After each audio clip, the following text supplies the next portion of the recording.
बेटा हमारे principal headmaster जो स्कूल को चला रहे होते हैं वो हमारे लिए काबिल एहतराम होते हैं। हमें उनकी रिस्पेक्ट करना होती है। वो जो रूल बताते हैं हमें उनको फॉलो करना होता है। तो वो हमारे लिए रिस्पेक्टेबल होते हैं, तो हम उनके साथ बहुत ही मौद्दिबाना तरीके से बात करते हैं। मौद्दिबाना होता है अदब के साथ। तो मौद्दिबाना गुजारिश है कि हमारे पास साइंस लेबॉर्ट्री की सहूलत मुयस्सर नहीं है।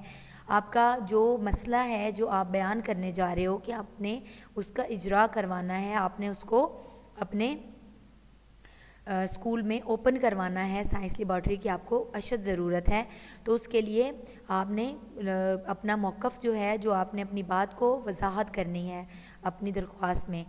तो मौद्दिबाना गुजारिश है कि हमारे पास साइंस लेबॉर्ट्री की सहूलत मुयस्सर नहीं है।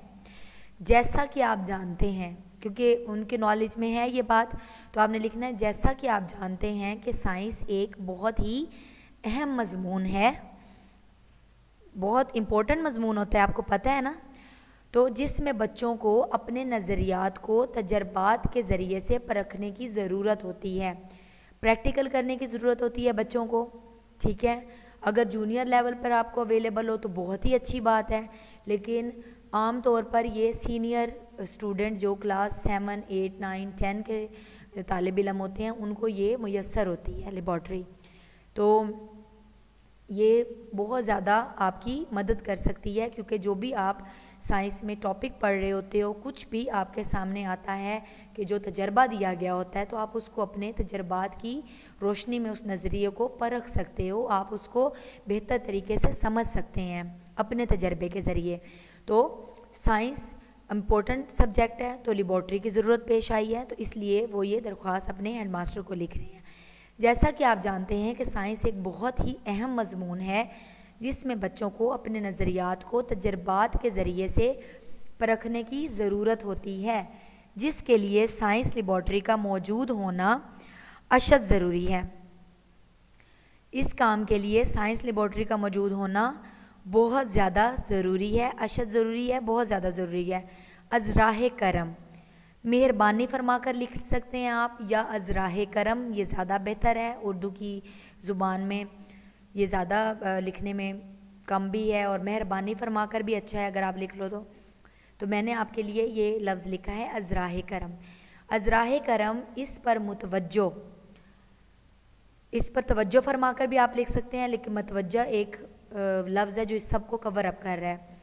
तो अज़राह करम, इस पर मुतवज्जो होकर बच्चों की ज़रूरत को पूरा करें। ठीक है, तो बच्चों की क्या ज़रूरत है इस वक्त? लेबॉर्ट्री का इजरा। तो उन्होंने ये दरख्वास्त अपने हेडमास्टर को लिखनी है।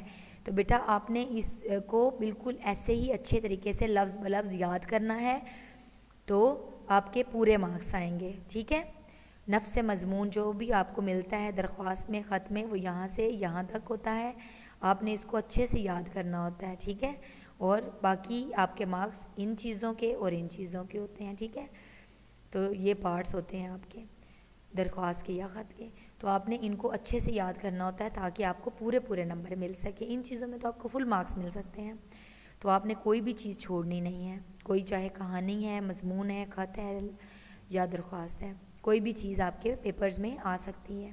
तो अच्छे बच्चों की तरह आपने सारा काम बिल्कुल अटेंटिवली रोज़ का रोज़ करना है। तो ये आपकी दरख्वास्त जो मैं आपको पढ़ के बता चुकी हूँ। आखिर में आप लिखेंगे अल आरिस, कौन अर्ज़ कर रहा है, कौन लिख रहा है वो दरख्वास्त, उस शागिर्द का नाम, जमात का नाम, रोल नंबर और तारीख़। ठीक है, जिस बच्चे ने ये दरख्वास्त लिखी है उसकी ये सारी मालूमात, और जिस दिन आप वो दरख्वास्त लिख रहे हैं वो तारीख़ यहाँ पर आएगी। ठीक है बेटा, तो ज़ख़ीरा अल्फाज भी आपने लिखने हैं, आपने याद भी करने हैं, रफ़ कॉपी पर इनकी प्रैक्टिस भी करनी है, और उसके साथ आपने ये दरख्वास्त अच्छे तरीके से याद करनी है और आपने कॉपी पर उतारनी है। ये आपका क्लास का काम है। ठीक है, अपना बहुत ख्याल रखिएगा, मिलते हैं अगली क्लास में। अल्लाह हाफ़िज़।